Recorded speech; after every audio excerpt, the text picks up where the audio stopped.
Bonjour, je me présente, je suis Catherine Guyot, je suis architecte des PLG et urbaniste des ESA.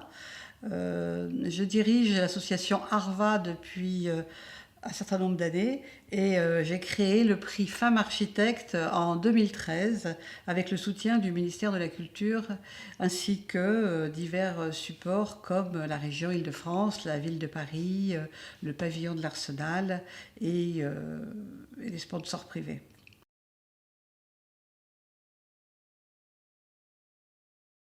Oui, donc en 2013, j'ai fait une étude sur la condition des femmes dans les agences d'architecture et on a constaté, avec le ministère des droits des femmes, que les femmes étaient très peu honorées, très peu connues, très peu valorisées.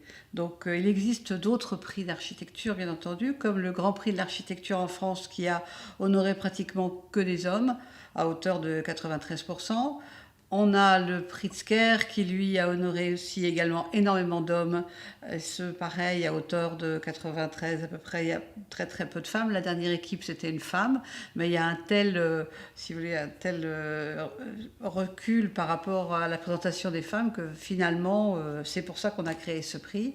Et il y a un autre prix qui est l'équerre d'argent, donc toujours pareil, on a 13% de femmes maximum qui sont impliquées, qui sont célébrées. Donc les femmes sont très peu connues par le grand public, les architectes, et en plus les femmes architectes, souvent on pense que ce sont des femmes qui font de la décoration d'intérieur.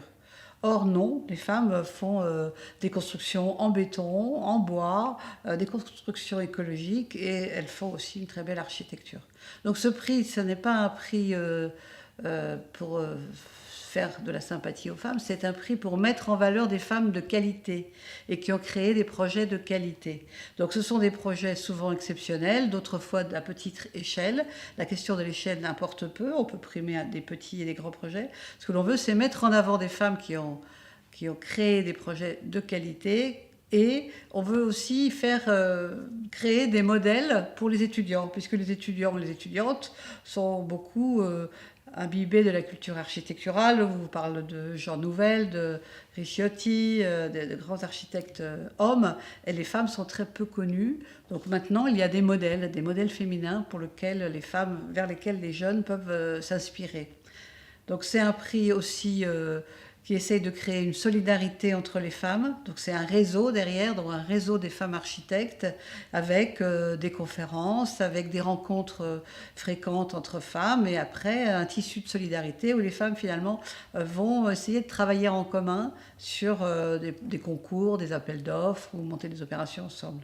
Alors l'histoire du réseau c'est très important parce que il y a une association dans le Nord-Pas-de-Calais qui a été créée que je parraine, qui s'appelle Architectuelle, et elles ont fait une étude, elles ont considéré que les garçons, lorsqu'ils deviennent architectes, à hauteur de 50%, ils trouvent un job grâce à leur réseau, et les femmes, 0% grâce au réseau. Donc il y a vraiment un problème pour les femmes qui ne savent pas s'impliquer et être dans des réseaux de solidarité. Donc c'est très important que ce prix donc, mette en valeur la qualité architecturale des projets de ces femmes et que les gens soient reconnaissants de travail accompli, mais aussi c'est que derrière, toutes ces femmes doivent s'entraider et s'épauler pour essayer de faire front devant un monde majoritairement masculin.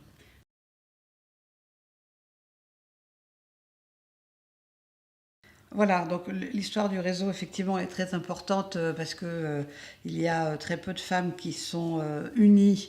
Dans ce métier, c'est un métier vraiment où c'est un peu chacun pour soi, hein. Si je réussis, ben toi tu réussiras pas. Si j'ai un concours, ben si je le gagne, c'est moi, c'est pas toi.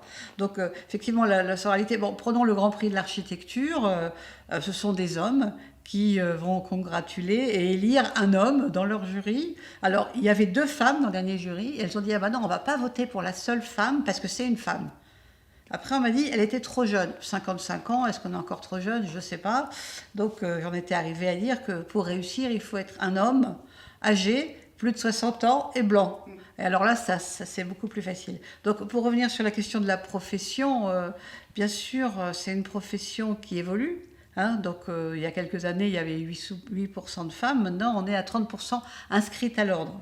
Donc, sur les 30% inscrites à l'ordre, il y a la moitié qui sont en libéral et l'autre moitié qui sont associées.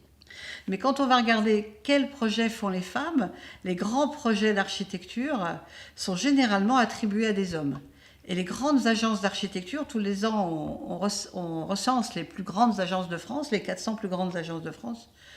Aucune femme dirige en son nom propre une grosse agence. Ce sont généralement des associés, parfois avec une femme ou deux, mais en général, il n'y a pas de femmes dans les plus grosses agences de France. Donc les plus grosses agences de France gérées par des hommes, les plus gros chantiers attribués à des hommes, il faut effectivement que ça change. Il faut que les prix soient donnés aux femmes, et il faut que les grands projets soient également donnés aux femmes architectes.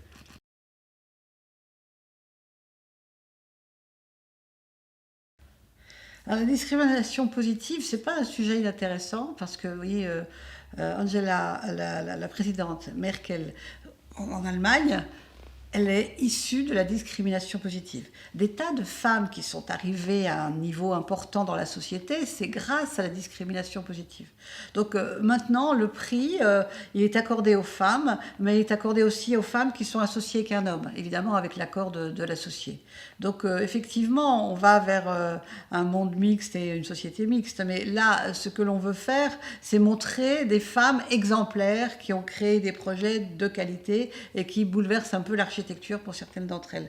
Donc effectivement, on n'a pas besoin, pour ma part, de faire un prix mixte, puisque j'ai déjà des équipes mixtes qui sont lauréates. Par exemple, Dominique Jacob avec McFarlane, ou par exemple Florence Lipski avec Monsieur Rollet.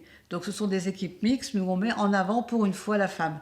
Donc effectivement, on pourrait dire ce prix devrait disparaître, et j'en serais très heureuse, le jour où les femmes seront autant honorées que les hommes, le jour où les femmes seront payées autant que les hommes, et le jour où les femmes auront des aussi gros projets que les hommes. Donc c'est pas parce qu'on a donné une fois le Pritzker à une équipe de Grafton de femmes remarquables irlandaises que la parité est arrivée. Parce que quelquefois on prend une personne comme Zaha Hadid, et on y voyait bien, il y a des femmes puisqu'il y a Zaha Hadid. Vous voyez bien, on en connaît, puisqu'on en connaît une. Mais non, il ne s'agit pas d'en connaître une, il s'agit qu'elles émergent toutes, la plupart, celles qui sont douées, celles qui sont compétentes, et que enfin on reconnaisse la place des femmes dans l'architecture.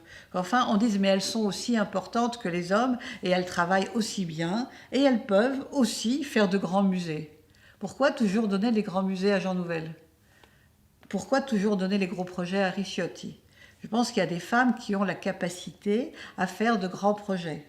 Bon, donc oui, ce prix, Tania Conco disait qu'il faudrait qu'il s'arrête, qu'il devienne mixte, mais les autres sont mixtes également, et on voit ce que ça donne.